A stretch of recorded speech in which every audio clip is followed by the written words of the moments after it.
Climate change میں یہ ہو رہا ہے کہ گلیشیئرز جو ہیں وہ پگھل رہے ہیں اور اس کی وجہ سے پانی آگے جا کے ختم ہو جائے گا ہمارے پاس. اور دوسرا پاپولیشن، جو ہماری پاپولیشن زیادہ بڑھ رہی ہے، یہ ایک بڑا واٹر سکیرسٹی کا ایک کرائسس ہے ہمارے اوپر آلریڈی.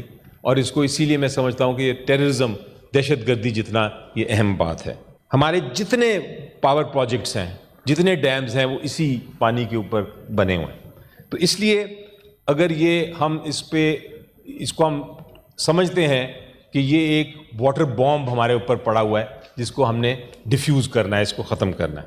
ہندوستان اپر ریپیرین ہے. لو ریپیرین کا مطلب یہ ہے کہ پانی اوپر سے نیچے آ رہا ہے. پاکستان میں انڈیا اپر ریپیرین ہے جہاں سے پانی شروع ہوتا ہے، اور ہم لوور ریپیرین جہاں پانی آ رہا ہے.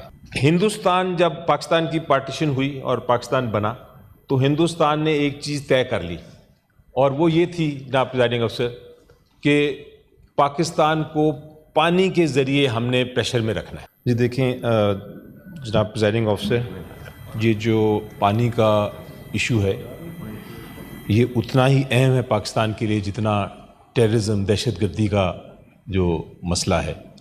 یہ بھی ایک جنگ ہے جو ہمارے اوپر مسلط کی گئی ہے.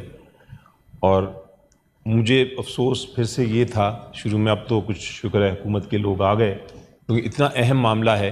میں چاہوں گا کہ سارے سینٹرز، اپوزیشن نے تو سیریسنس دکھائی ہے اس پہ، لیکن پریشانی یہ تھی کہ جب لیڈر آف دا اپوزیشن بول رہے تھے تو اس وقت موجود نہیں تھے. میں شروع کرنا چاہوں گا قائد اعظم کی اس بات سے جہاں انہوں نے کہا کہ no nation can reach the heights of glory unless they are united, disciplined, and they know the value of their natural assets.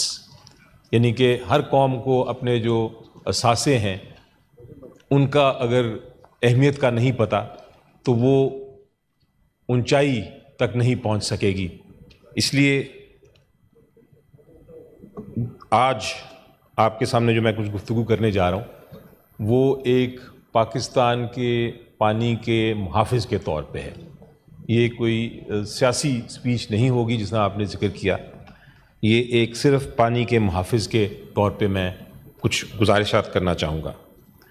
اور اس ایشو کو ٹیکل کرنے کے لیے ہمیں تجزیے کو بھی دیکھنا ہے، قانون کو بھی دیکھنا ہے، تاریخ کو بھی دیکھنا ہے، اور پھر اس کے مطابق فیصلے کرنے ہیں. آج یہ بہت بڑی ذمہ داری ہے سینٹ کے اوپر. یہ صرف حکومت کا کام نہیں، چونکہ ہم ریپرزینٹ کر رہے ہیں پوری قوم کو، تو ہم نے اس کو سنجیدگی سے دیکھنا ہے. اور میں کوشش کروں گا کہ کچھ ایسے پوائنٹس آپ کے سامنے رکھوں تاکہ ہاؤس جو ہے ان معاملات پہ بڑی کلیئرٹی کے ساتھ سوچ بچار کر سکے. آج سے بہت سال پہلے جو ڈاکٹر اسماعیل تھے وائس پریزیڈنٹ ورلڈ بینک کے، انہوں نے کہا تھا کہ 20ویں صدی کی جنگیں تو تیل کے اوپر ہوتی تھیں، لیکن 21ویں صدی کی جنگیں جو ہیں وہ پانی سے ہوں گی. اور ان کی جو پیشین گوئی تھی، جو ان کی پریڈکشن تھی، وہ درست بھی ثابت ہوئی ہے جس طرح ہندوستان نے یہ حملہ کیا ہے. اس سے پہلے کہ میں انڈس واٹر ٹریٹی پہ آؤں، کچھ حقائق ہیں سر جناب پریزائڈنگ آفیسر. پاکستان ایک واٹر سٹریسڈ ملک ہے. واٹر سٹریس کا مطلب یہ ہے کہ پانی کا دباؤ دنیا میں تقریباً سب سے زیادہ سمجھا جاتا ہے کہ ٹاپ موسٹ واٹر سٹریسڈ کنٹری ہے. اور ایک کانسیپٹ پھر آتا ہے واٹر سکیرسٹی کا، جہاں پانی جو ہے ختم ہو جاتا ہے ملک میں. پاکستان اس کی طرف تیزی سے بڑھ رہا ہے. اس کی یہ ساری رپورٹس ہمارے پاس موجود ہیں. آج 2 وجوہات بتائی جاتی ہیں اس کی. ایک تو کلائمیٹ چینج، اور اس میں کلائمیٹ چینج میں یہ ہو رہا ہے کہ گلیشیئرز جو ہیں وہ پگھل رہے ہیں اور اس کی وجہ سے پانی آگے جا کے ختم ہو جائے گا ہمارے پاس. اور دوسرا پاپولیشن، جو ہماری پاپولیشن زیادہ بڑھ رہی ہے، یہ ایک بڑا واٹر سکیرسٹی کا ایک کرائسس ہے ہمارے اوپر آلریڈی. اور اس کو اسی لیے میں سمجھتا ہوں کہ یہ ٹیررزم، دہشت گردی جتنا یہ اہم بات ہے. ہم اگر یہ پانی کا کرائسس نہیں ابھی سولو کریں گے تو ہم بھوکے مر سکتے ہیں. اس کی وجہ یہ ہے کہ انڈس بیسن جو ہے وہ ہی ہمارا لائف لائن ہے. 3/4 جو پانی ہمارا آتا ہے سر ٹوٹل باہر سے آتا ہے. ہماری 10 میں سے 9 لوگ جو ہیں یہ انڈس واٹر بیسن کے اوپر ہی رائے کر کے اپنی زندگی بسر کر رہے ہیں. 90% اسٹیٹسٹکس کے مطابق 90% جو ہماری کراپس ہیں، جو ہماری فصلیں ہیں، وہ اس پانی پہ ڈپینڈ کرتی ہیں. ہمارے جتنے پاور پروجیکٹس ہیں، جتنے ڈیمز ہیں، وہ اسی پانی کے اوپر بنے ہوئے ہیں. تو اس لیے اگر ہم اس کو ہم سمجھتے ہیں کہ یہ ایک واٹر بامب ہمارے اوپر پڑا ہوا ہے جس کو ہم نے ڈیفیوز کرنا ہے، اس کو ختم کرنا ہے. ایک اور چیز میں ہر ایک کو پتہ ہے لیکن میں اس کو دوبارہ سے بتا دوں اس سے پہلے کہ میں انڈس واٹر پہ آؤں، کہ ہم پاکستان سر لوور ریپیرین ہے، ہندوستان اپر ریپیرین ہے. لوور ریپیرین کا مطلب یہ ہے کہ پانی اوپر سے نیچے آ رہا ہے پاکستان میں. انڈیا اپر ریپیرین ہے جہاں سے پانی شروع ہوتا ہے، اور ہم لوور ریپیرین جہاں پانی آ رہا ہے. اس کی اہمیت کیا ہے وہ ہم جب قانون کی بات کروں گا تو اس کے ساتھ آپ کو سمجھ آئے گی. ہندوستان جب پاکستان کی پارٹیشن ہوئی اور پاکستان بنا تو ہندوستان نے ایک چیز طے کر لی، اور وہ یہ تھی جناب پریزائڈنگ افسر کہ پاکستان کو پانی کے ذریعے ہم نے پریشر میں رکھنا ہے. تو آپ کو یاد ہوگا کہ ریڈ کلف نے اپنی ایک باؤنڈری بنائی تھی، جس باؤنڈری میں فیروز والی جو بیراج تھی وہ ہمیں دی گئی تھی.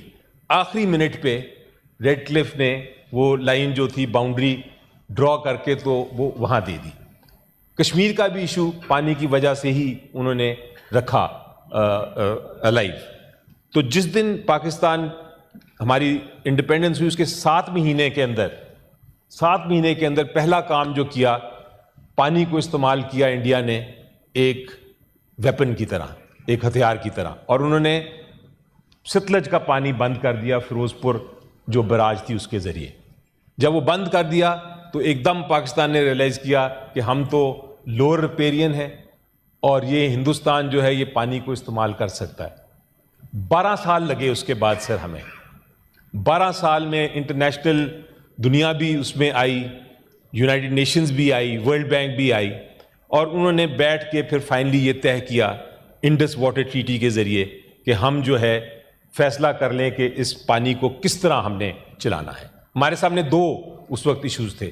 ایک یہ تھا کہ ہم پانی کو شیئر کریں، یعنی ہر دریا کا پانی ہم باقاعدہ ایک دوسرے کے ساتھ شیئر کریں، اور دوسرا تھا کہ ہم طلاق دے دیں، اور طلاق دے کے یہ کریں کہ کچھ دریا ادھر دے دیں اور کچھ دریا ہم رکھ لیں. تو الٹیمیٹلی یہ فیصلہ ہوا کہ یہ شیئرنگ تو پاسبل نہیں، کل کو جا کے پھر جھگڑے ہوتے رہیں گے کہ کون پانی کتنا استعمال کر رہا ہے. اس لیے فیصلہ یہ ہوا، اس کو کہا گیا کہ یہ ایک ڈائیورس سیٹلمنٹ ہے، یعنی یہ طلاق کی طرح ایک سیٹلمنٹ ہے. 3 جو ریورز تھے، 3 جو دریا تھے، ریور راوی، بیاس اور ستلج، وہ ٹوٹلی ہندوستان کو دے دیا. یہ ٹریٹی کے لفظ ہیں کہ ٹوٹلی اس کا استعمال انڈیا کرے گا، صرف جو پانی وہ استعمال نہیں کرے گا وہی پاکستان میں آ سکتا ہے. اسی طرح جو ریور تھا انڈس اور ریور جہلم اور چناب، وہ ایکسکلوسیولی اس کا کنٹرول اور اس کی پاور جو تھی وہ پاکستان کو دے دی گئی، اور ہندوستان کو کہہ دیا گیا اس ٹریٹی میں کہ آپ اس کا پانی روک نہیں سکتے، موڑ نہیں سکتے، استعمال نہیں کر سکتے. صرف بجلی بنانے کے لیے کچھ حد تک آپ رن آف دا ریور ڈیمز بنا سکتے ہیں، لیکن اس کے علاوہ آپ ایک قطرہ استعمال نہیں کر. یہ جو میں ڈائیورس کا کانسیپٹ آپ کو بتا رہا ہوں، یہ بین الاقوامی قانون میں اس لیے اہم ہے کہ اس کا مطلب یہ ہے کہ یہ irrevocable ہے. اب یہ فائنل ہے، اس کو واپس نہیں کیا جا سکتا. چونکہ یہ اس میں آپ نے شیئر نہیں کیے ریورز کو، آپ نے کہا کہ ریورز تقسیم ہو گئے، اس لیے اس کو اب آپ irrevocable سمجھیں. اس کو کوئی بھی، نہ پاکستان نہ انڈیا، اسے واپس ہو سکتا ہے. اب جب یہ ہو گیا اور یہ ٹریٹی سائن ہو گئی تو اس ٹریٹی میں ایک اور بہت اہم چیز ہے کہ اگر کوئی جھگڑا ہوگا تو اس کا ایک بڑا کمپلیکس سا میکینزم بنایا ہوا ہے. یعنی کہ میکینزم یہ ہے کہ کچھ مسئلے جو ہیں جو ٹیکنیکل ہیں وہ ایکسپرٹ کے پاس جائیں گے، اور جو بڑے گمبھیر مسئلے اگر آ جائیں دونوں ملکوں میں تو وہ ایک آربٹریشن، ایک ثالثی فیصلے کے لیے وہ آگے جائیں گے. تو جب یہ ٹریٹی سائن ہو گئی تو تو ہندوستان نے تو اپنا مکمل طور پہ، پاکستان نے اس کو لیٹر اینڈ اسپرٹ میں مانا، اور ہندوستان نے اس اپنے جو تینوں دریا تھے اس پہ ڈیمز بھی بنا لیے، اس پہ انہوں نے سارے اپنی براجز بھی بنا لیے، اور وہ پانی مکمل طور پہ استعمال کرنا شروع ہو گئے۔ پاکستان نے بھی دیکھا کہ جب یہ 3 دریا ادھر چلے گئے تو ہمارا بہت سارا علاقہ جو تھا لاہور سے لے کے ملتان اور نیچے، وہ بالکل اس کے پاس پانی نہیں تھا۔ تو ہم نے دنیا کا سب سے بڑا کینال سسٹم بنایا، نہروں کا سسٹم، اور اس سسٹم کے ذریعے ہم نے یہ سارے علاقے آباد کر لیے ان 2-3 دریاؤں کے بیس پہ، چناب، جہلم اور انڈس۔ ٹریٹی چلتی رہی، لیکن ہندوستان دیکھتا رہا کہ پہلے ہم تینوں لے لیں اپنے دریا، اور اس کے بعد ان کی جو لالچی نظریں تھیں وہ ہمارے اس پہ پڑنا شروع ہو گئیں۔ اب ٹریٹی کو اگر آپ دیکھیں تو ہندوستان نے یہ کیا سر کہ انہوں نے سوچا کہ ہم اس کو توڑ تو سکتے نہیں ہیں، کیونکہ اس میں 12 نمبر شک ہے، ایک آرٹیکل ہے 12(4). آرٹیکل 12(4) بڑے واضح طور پہ کہتا ہے کہ کسی قسم کی مداخلت اس ٹریٹی میں ایک بار یہ امپلیمنٹ ہو جائے، ایک بار اس کے اوپر عمل درآمد ہو جائے، تو کسی قسم کی اس میں آپ تبدیلی نہیں کر سکتے یک طرفہ۔ اگر آپ نے اس کو ختم کرنا ہے، اس کو سسپینڈ کرنا ہے، تبدیل کرنا ہے، اس میں کسی قسم کی امینڈمنٹ کرنی ہے، تو پھر دونوں ملک بیٹھیں گے اور ایک نئی ٹریٹی بنائیں گے۔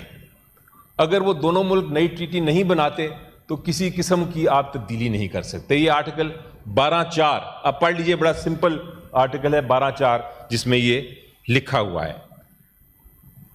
12(4) جب ایک لکھ دیا جائے تو ہندوستان کا یہ کہنا کہ ہم اس کو معطل کر دیتے ہیں یا اس کو فی الحال کے لیے ہم سسپینڈ کر دیتے ہیں، انہوں نے لفظ استعمال کیا ابینس، ہولڈ ان ابینس، تو یہ جو ان کا کہنا ہے یہ سراسر اس ٹریٹی کی خلاف ورزی ہے۔ اور ان کے یہ کہنے سے 4 چیزیں ثابت ہو جاتی ہیں۔ ایک کہ ہندوستان پہ کسی قسم کا اعتماد نہیں کیا جا سکتا۔ ہندوستان نے یہ بھی ثابت کر دیا کہ وہ اگر کوئی معاہدہ کرتا ہے تو اس کی وہ خلاف ورزی کر سکتا ہے۔ ہندوستان پہ یہ بھی ایک اس سے الزام سامنے آ جاتا ہے اور صاف ہو جاتا ہے، اور وہ یہ کہ ان کو بین الاقوامی قانون کا بھی کوئی ڈر اور فکر نہیں، اور نمبر 4 ان کو پتہ ہے کہ اگر یہ کریں گے، پانی کو موڑیں گے تو پاکستان کے لوگوں کو نقصان ہوگا، تو ان کو انسانی جان کا بھی کوئی فکر نہیں۔ اب یہ کیوں نہیں کر سکتے؟ ایک تو میں نے بتایا آرٹیکل 12(4) کے تحت۔ دوسرا، جس طرح میں نے کہا کہ یہ ڈائیورس ہے، چونکہ انہوں نے استعمال کر لیے ہوئے ہیں تینوں جو ریورز ہیں، اور انہوں نے اس پہ لے لیا ہے پانی، اب اس کو ریورس نہیں کر سکتے، وہ اس پہ عمل درآمد ہو چکا ہے۔ اگر اس ٹریٹی کو انہوں نے ختم کرنا ہے یا اس کو وینس میں کرنا ہے تو پھر اپنے ڈیم توڑیں، اپنے براجز توڑیں، پانی سارا کھولیں اور از سر نو اس کو واپس شروع کریں۔ تو اس لیے قانونی طور پہ بھی یہ بالکل نہیں ہو سکتا کہ وہ یہ اس چیز کو واپس کریں۔ انڈس واٹر ٹریٹی کے بعد ہندوستان نے 2-3 بار پہلے بھی کوشش کی، ولر لیک اس پہ براج بنانے کی کوشش کی، وہ جہلم ریور پہ تھا، اس پہ روک دیا گیا۔ بغلیار ڈیم بنایا انہوں نے، وہ چناب پہ تھا، اس پہ ہم گئے ڈسپیوٹ ریزولوشن کے لیے ایکسپرٹ کے پاس، لیکن ہم بدقسمتی سے ہار گئے، اور اس کی وجہ میں بیان کروں گا آخر میں کہ کیا وجہ تھی۔ ابھی آخر میں آ جائیں نا، آ رہا ہوں سر، اس پہ میں کوئی یوزلیس باتیں نہیں کر رہا سر، میں تھوڑا سا میں کہہ رہا ہوں کہ 10 منٹ باقی ہیں، میں 4 منٹ اور لوں گا جس میں ریکویسٹ کرتا ہوں کہ یہ بڑا اچھا اس کو بریف دے رہے ہیں۔ Okay then after 4-5 minutes the session will be over۔ Okay میں بولیں 4-5 منٹس بعد کروں گا، پھر بولیں آپ، یہ بڑا اہم آپ بولیے۔ کشن گنگا ڈیم بنایا سر انہوں نے، رتلے ڈیم بنایا، اس پہ بھی ہم بڑی دیر بعد آربیٹریشن اور اس میں گئے، انہوں نے کوشش کی، کچھ ہم سکسیڈ کیا، کچھ ہم سکسیسفل تھا ہمارا کیس، کچھ ہمارا ابھی پینڈنگ ہے امپلیمنٹیشن کے لیے، لیکن میں اس پہ اس لیے ذکر نہیں کرنا چاہوں گا کیونکہ یہ بڑا اہم سینسٹیو معاملہ ہے، اور میں چاہوں گا کہ ہم اس کو ان کیمرہ ہی ڈسکس کریں اس والے معاملے کو۔ لیکن انٹرنیشنل لاء پہ میں آتا ہوں سر، کہ جو ایک تو میں نے بتایا وجہ کہ کیوں نہیں وہ کر سکتے ٹریٹی کے تحت، انٹرنیشنل لاء بھی بڑا انٹرسٹنگ ہے۔ انٹرنیشنل لاء میں جیسا میں نے بتایا کہ ہم لوور ریپیرین ہیں اور وہ اپر ریپیرین ہیں، تو لوور ریپیرین کو بہت سارے حقوق دیے ہیں انٹرنیشنل لاء نے۔